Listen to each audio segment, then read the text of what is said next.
Nifty के chart analysis का जो मकसद है, एम है, वो ये है कि चार्ट एनालिसिस के बहुत से मेथड अप्लाई किए जाते हैं। आमतौर पर इसमें लेवल निकाला जाता है, गैप अप और गैप डाउन का सिस्टम निकाला जाता है। ठीक है, न्यूज बेस्ड एक विचारधारा बना ली जाती है कि ऊपर जाएगा, अब तो ऊपर ही जाना है, अब तो नीचे ही जाना है। सुबह अगर किसी ने निफ्टी देख लिया तो उसके हिसाब से एक सोच बना लिया। यहाँ पे हम लोग इन सारी चीज़ों से, इन सारे पूर्वाग्रहों से बायस्ड होकर काम नहीं करते हैं। हमारा सिर्फ और सिर्फ एक चीज़ दिमाग में रहती है कि chart talk to me, chart हमसे बात करता है, चार्ट जो हमसे बात कर रहा है उसी को समझ के हमको आगे बढ़ना है, उसी के हिसाब से हमको मूवमेंट देखना है।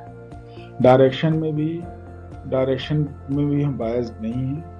अगर हमने इस जगह पे हमको चार्ट कह रहा है कि यहाँ से हम ऊपर का मूवमेंट देंगे, तो हम उसको आंख बंद करके स्वीकार करेंगे कि हाँ भाई, यहाँ से हमको ऊपर का मूवमेंट पकड़ने की कोशिश करनी है। चार्ट ने कह दिया कि नहीं, यहाँ इसके नीचे हम नीचे का मूवमेंट देंगे, तो हम उसको एक्सेप्ट कर लेते हैं। और वो चार्ट यानी ट्रेड के टाइम पे नहीं करते हैं, 2 दिन 3 दिन पहले 4 दिन पहले ही उसको प्लान कर सकते हैं, उसमें कोई इशू नहीं है।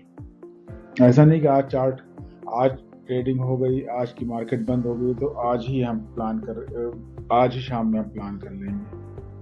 आज ही शाम में हम 5 दिन का ही प्लान कर सकते हैं, सिर्फ कल का ही नहीं, 5-6 दिन का ही प्लान कर सकते हैं, कोई इशू नहीं है। और अब आप जो है क्रिप्टो वाली BTC वाली एनालिसिस देखिए।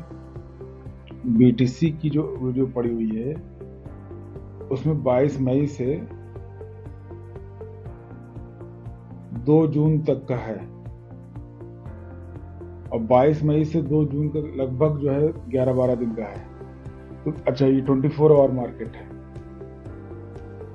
और 11-12 दिन में जो भी चीजें, जो भी चार्ट की बातें समझ करके खाका बनाया गया है, जो उसमें पॉइंट्स बताए गए हैं, उसमें अभी तक यानी 22 मई को वीडियो बनाया गया था और अभी तकरीबन 9 बज रहा है, 3 ट्रेड का मामला सेट हो चुका है, और लंबे ट्रेड का मामला सेट हुआ है।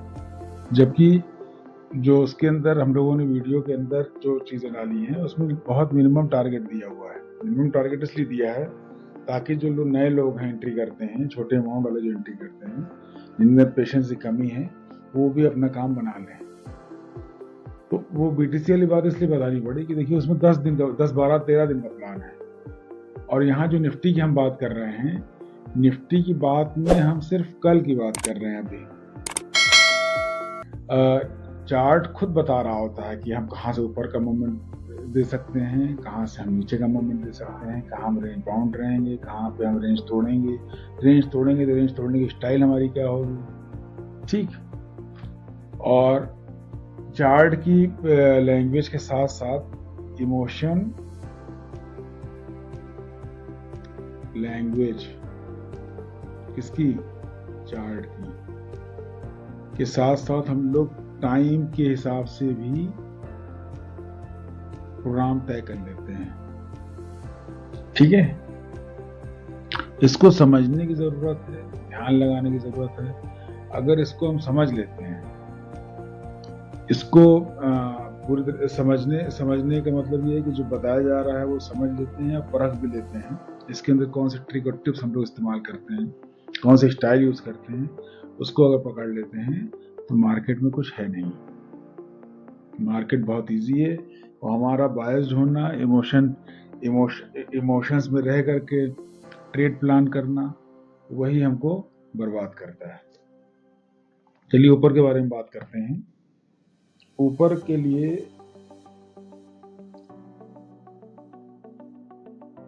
3 to 5,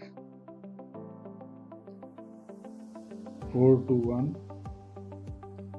0 to 9, ये सब 24 है। इसके ऊपर का ट्रेड पॉसिबल है। 2-4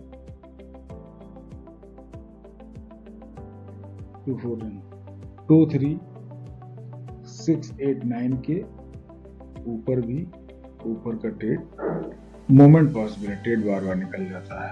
हम यहाँ पे मूवमेंट देखने की कोशिश करेंगे।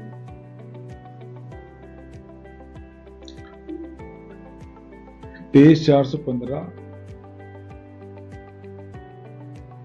से 543 के बीच किसी भी गिरावट पे ऊपर का मूवमेंट ही देखने की कोशिश करेंगे। ठीक है, कोई भी गिरावट आती है तो हम यहाँ पे नीचे का मूवमेंट देखने की एकदम कोशिश नहीं करेंगे। यहाँ से हम लगातार ऊपर का ही मूवमेंट देखने की कोशिश करेंगे। नीचे वाली बात जब आएगी तो नीचे की बात करेंगे। इसमें जो ऊपर और नीचे की बात हो रही है, पॉइंट कुछ भी हो, मान लीजिए ये एक पॉइंट है, इस पॉइंट की बात हो रही है, यहाँ से ऊपर का मूवमेंट करेगा या यहाँ से नीचे का मूवमेंट करेगा, यहाँ से ऊपर का करेगा या यहाँ से नीचे करेगा। तो अगर योगो सिस्टम को नहीं फुलफिल करता है तो ऊपर और नीचे का कोई मूवमेंट पॉसिबल ही नहीं है। जब ये इसका मूवमेंट ये फुलफिल करेगा तो ही फास्ट मूव ऊपर या नीचे का दिखेगा।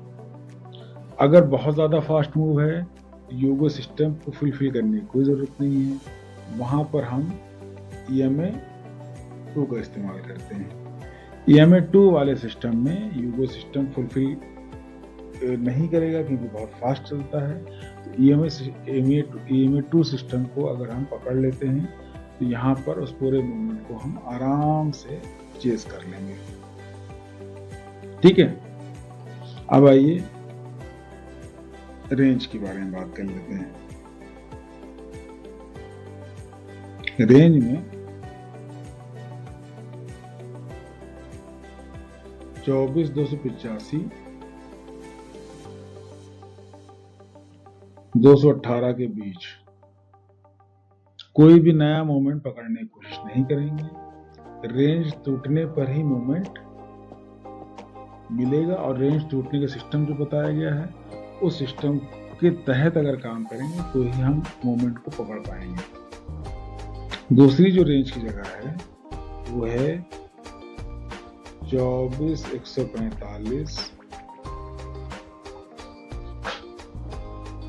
24,178। इसके बीच में भी रेंज की जगह है। इस रेंज में भी इस रेंज की खास बात है कि ऊपर का मूवमेंट बढ़िया मिलेगा, नीचे का मूवमेंट एक झटके में मिलेगा। तो इसका मतलब ये हुआ कि ऊपर के मूवमेंट की तरफ हम ज़्यादा ध्यान लगाएंगे, नीचे वाला मूवमेंट एक झटके में मिलेगा तो इसका कोई मतलब नहीं निकलता, यानी वो किसी मतलब का मूवमेंट नहीं है। अब कोई बहुत समझदारी करने की कोशिश करेगा तो ट्रैप हो जाएगा। 23,651 से 589 के बीच में मार्केट रुकती है, टाइम बिताने दीजिए। इसके नीचे जो है बढ़िया मूवमेंट मिलेगा। इसका मतलब ये है कि ऊपर का मूवमेंट जो होगा वो बहुत ही फ्रूटफुल नहीं है। नीचे का मूवमेंट बढ़िया मिलेगा, उसको पकड़ने की हम कोशिश करेंगे। नीचे वाले मूवमेंट में, अब नीचे की मूवमेंट की बात कर लेते हैं। जब नीचे की बात आ गई है 24,479 से लौटे या 439 से लौटे। अब जैसे यहाँ कोई रिवर्सल कैंडल बना लिया, यहाँ कोई रिवर्सल कैंडल बना लिया, उसके चक्कर में नहीं फंसना है। यहाँ पर हम 24,409 के नीचे ही मूवमेंट देखने की कोशिश करेंगे। ठीक है, 479, 439 पे रिवर्सल कैंडल बनने के बाद भी हम नीचे का मूवमेंट देखने की एकदम कोशिश नहीं करेंगे। 409 के नीचे ही वो मूवमेंट असली वाला दिखेगा। अब देखिए ऊपर से नीचे आया, 24,369 पे वेट करने लगा। 2 point, 3 point, 4 point, 6 point, 5 8 point ऊपर नीचे कर रहा है, करने दीजिए। 361 जैसे ही क्लोज करेगा हम उसके नीचे का मूवमेंट देखने की कोशिश करेंगे। 23,3 903 के नीचे भी नीचे का मूवमेंट पॉसिबल है। अब देखिए ऊपर से नीचे आ रहा है 23617 से 583 के बीच में मूवमेंट कर रहा है, टाइम बिता रहा है, बिताने दीजिए। जैसे 581 के नीचे क्लोज करेगा हम नीचे के बारे में प्लान कर लेंगे, नीचे का मूवमेंट देखने की कोशिश करेंगे। ये चीज याद लीजिए कि जहां पे रेंज बताई गई उस रेंज में अगर धीमा मूवमेंट होता है तो धीमा मूवमेंट होने के बाद अगर वो रेंज तो होता है, ये रेंज है। ठीक, मान लीजिए ऊपर की तरफ रेंज तोड़ा तो अगर वो 2 पॉइंट से भी तोड़ा है आप एंट्री कर सकते हैं ऊपर के मूवमेंट के लिए। नीचे भी अगर 2 पॉइंट से ही तोड़ा है तो कर सकते हैं, क्योंकि इसके बाद जो मूवमेंट आएगा वो बहुत तेज आएगा, इसके बाद जो मूवमेंट आएगा वो बहुत तेज आएगा।